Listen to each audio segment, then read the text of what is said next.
여러분 안녕하십니까? 9월 25일 일요일인데요. 오늘 이 시간에는 지난 주말 미국이 금리를 0.75 올리면서 확고하게 경기 침체가 예상되더라도 이거를 감내하고 우선 물가부터 확실하게 잡겠다는 그런 의지를 표명하지 않았습니까? 그렇기 때문에 금리 인상 시기에 우리가 어떤 투자 전략을 세워야 될지 이 점에 대해서 제가 오늘 시간을 조금 할애해서 설명을 드리고요.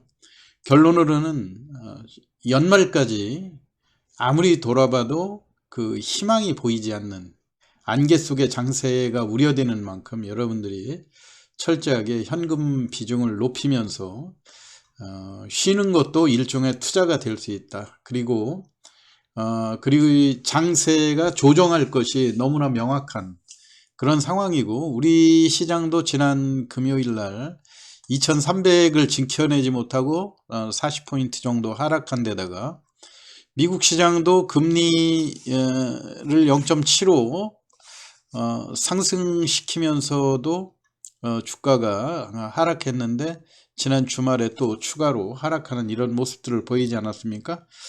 그렇기 때문에 일단 철저하게 공매도의 표적이 되는 대형주, 특히 2차전지주라든가 지금까지 폐배터리 관련주로 해서 바닥권에서 큰 폭으로 올랐음에도 불구하고 그칠 줄 모르는 상승을 보였던 이런 종목들이 최근에 기관이나 외국인이 일단 과감하게 현금화하려고 하는, 그동안은 그 고점에서 이 조정은 짧게 오고 또 큰 폭으로 상승하고 이런 패턴에서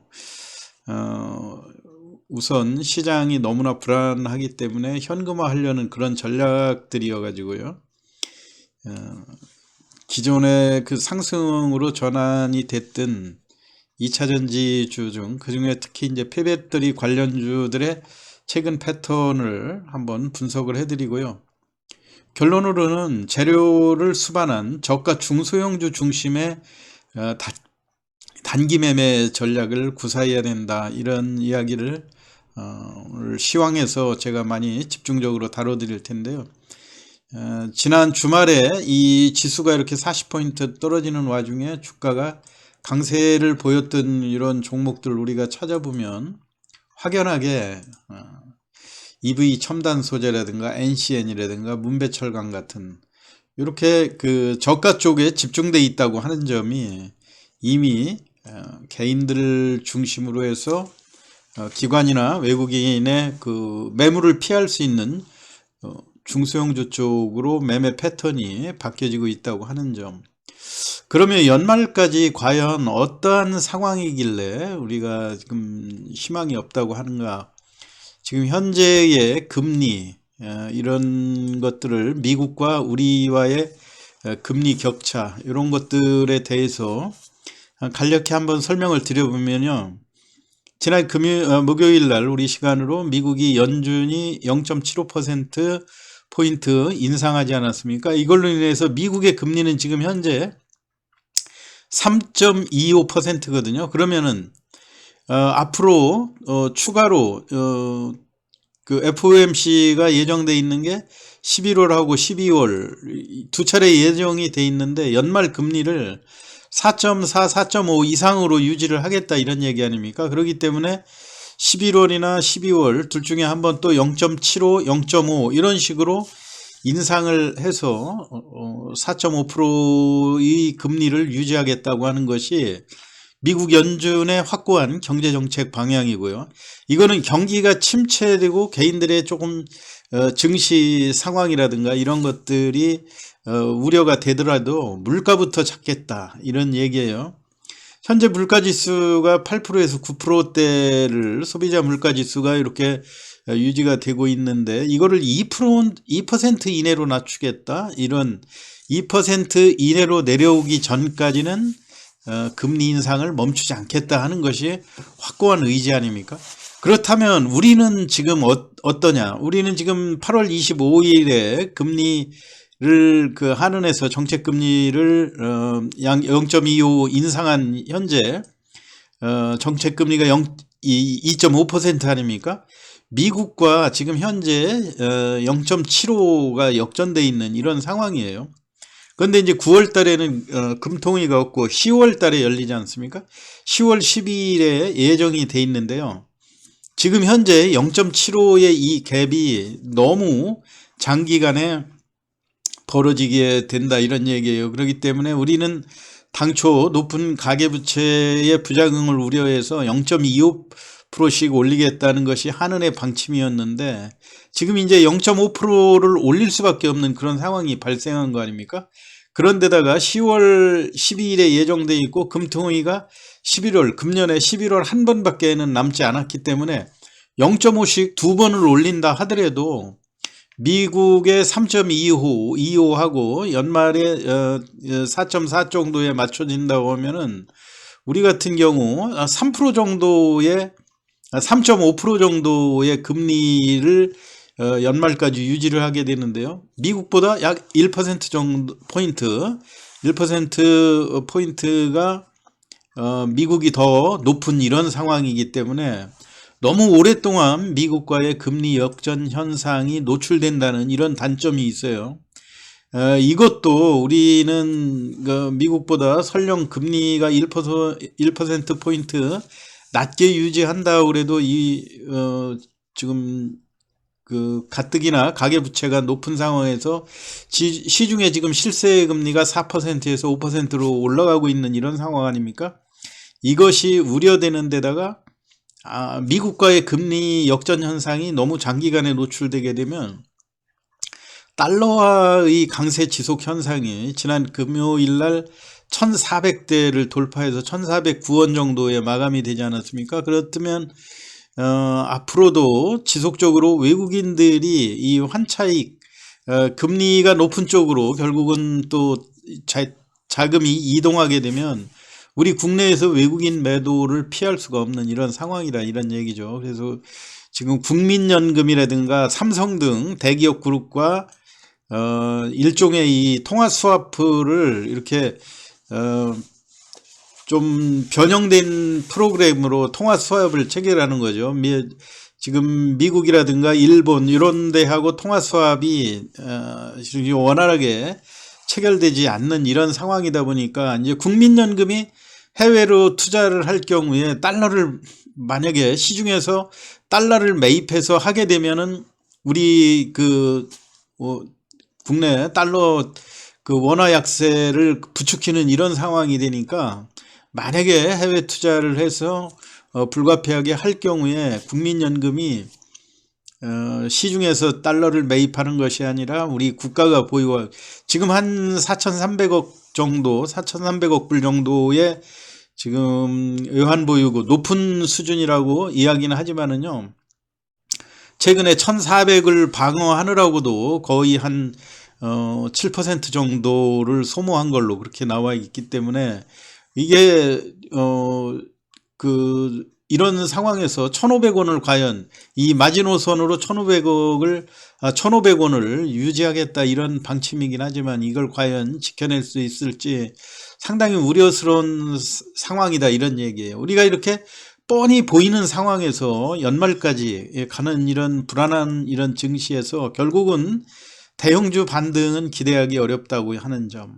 그렇기 때문에 재료 있는 중소형주 중심의 순환 매가 예상이 되는데요.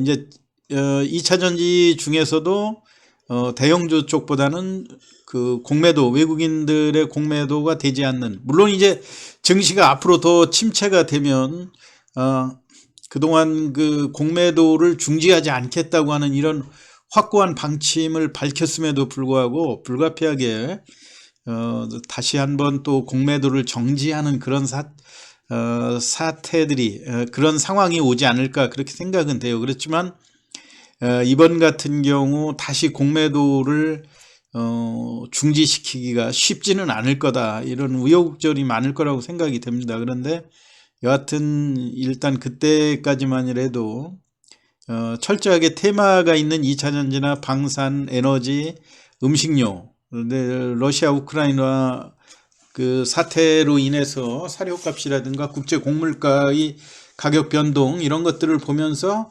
그때그때 변동되는 주가가 있을 수가 있고요. 그리고 이제 중소형 철강주들도 하나의 포인트라고 봐야 되겠죠. 그래서 철저하게 제가 뭐 이제 종목을 우리가 지난 금요일 날 변동돼 있는 이런 종목들만 보더라도 중소형주 쪽에 아주 강한 매기가 형성되는 이런 모습들이었지 않습니까?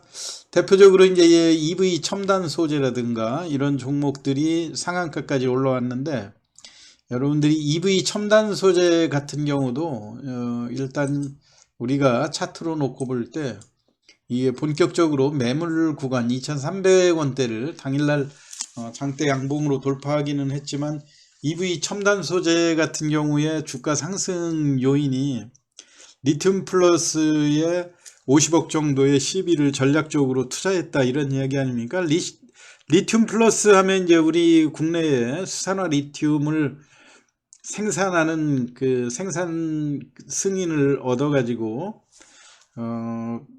그 양산에 이게 이제 여기 이 제품이 고순도의 그 수산화 리튬 생산이 성공할 경우에 앞으로 회사가 좋아질 수 있다는 그런 기대감들이긴 한데요. 원래 EV 첨단 소재를 여러분들도 잘 아시겠지만 최대의 단점은 재무구조가 취약하다는 데 있고요. 대주주 지분도 이게 지금 EV 첨단 소재 같은 경우 약 7% 정도밖에 되질 않거든요. 대주주가 넥스턴 바이오가 7.2%, 또 부채 비율이 상대적으로 높고, 그 다음에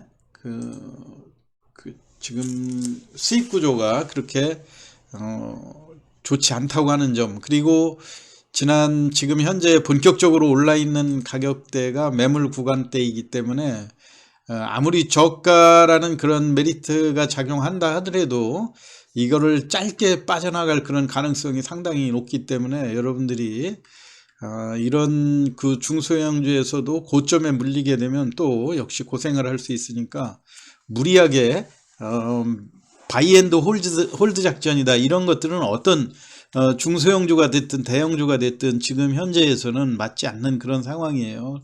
언제든지 현금 비중을 높일 수 있는 그런 전략으로 접근하시길 바라고, 또 하나 중요한 거는 지금 이게 본격 생산이 아니고 시험 생산이라고 하는 점에 앞으로 그 시험 생산에서 합격을 해야 된다고 하는 점, 그리고 본격 생산까지는 시간이 많이 소요된다고 하는 점, 그리고 리튬이 이제 2차 전지에 우리가 백색 석유다 뭐 이렇게 할 정도로 이 리튬 값이 계속해서 올라가고 있기 때문에 리튬에 대한 뭐 어떤 기업이 리튬에 대해서 개발만 했다 그러면 지속적으로 올라가는 그런 모습들이죠. 우리가 지금 현재 그 시장에서 이수 화학이라든가 또는 코스모 화학 같은 경우도 주가가 큰 폭으로 상승했던 그런 경험들이 있기 때문에 상승하는 그런 모습들이고요. 그래도 그런 면에서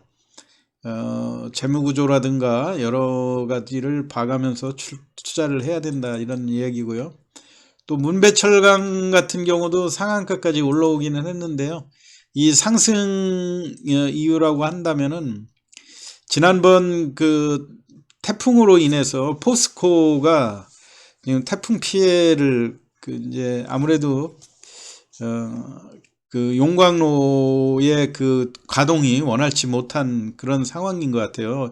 신문에도 한번 나왔었는데 전체적으로 교체를 해야 될 그런 필요성까지 거론되고 있기 때문에 그 철강에 대해서 지금 그 우리나라의 핵심인 포스코의 이런 그 가동이 중지되는 이런 사태들은 앞으로 철강 가격에 영향을 미치지 않을까 하는 이런 상황 때문에 중소형 철강주들이 강한 상승 흐름을 보였는데요. 여하튼 저가라는 메리트 이런 것들이 크게 작용을 하고 있다 이렇게 보시면서 역시 이런 종목들도 단기적인 시각에서 접근을 해야 된다. 이런 매물지대를 당일날 절대적으로 장대 양봉으로 돌파를 하긴 했는데요. 또 바로 곧바로 5,000원, 6,000원대에 밀집되어 있는 장기 그 매물들이 많이 포진되어 있는 이런 국면 아닙니까? 그렇기 때문에 이런 것들을 조심하면서 접근을 해야 될 거라고 생각이 되고요.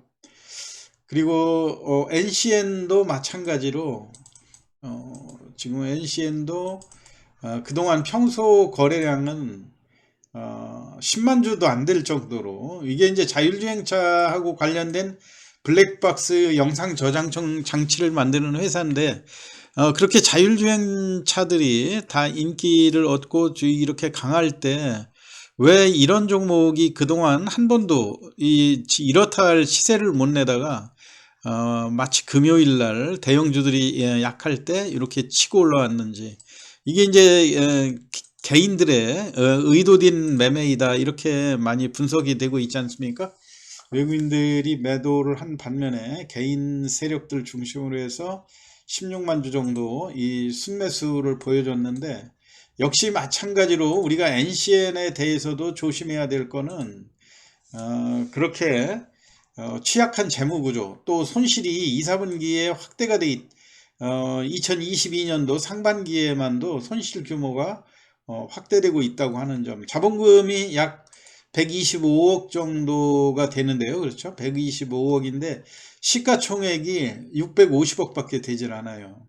그래서 이날 상한가까지 진입을 했다고는 하지만은 여전히 부채가 높은 498억 정도 되고 결손금이 누적돼 있는 게 366억 정도 되거든요. 물론 자본 총계가 이 자본금의 한 4, 5배 이상은 순자본으로 보유하고 있다고는 하지만 누적돼 있는 결손금이 크다고 하는 점, 그리고 2022년 반기에 매출이 474억으로 늘어났지만은 적자 규모도 474억을 매출했는데 거의 절반 정도가 적자라고 하는 건 뭔가 불안한 그 손익 구조를 가지고 있다, 이렇게밖에 분석할 수 없는 거 아닙니까? 그렇기 때문에 이런 종목들도 우리가 일시적으로 시장의 그 불안을 틈타서 일부 중소형주 쪽으로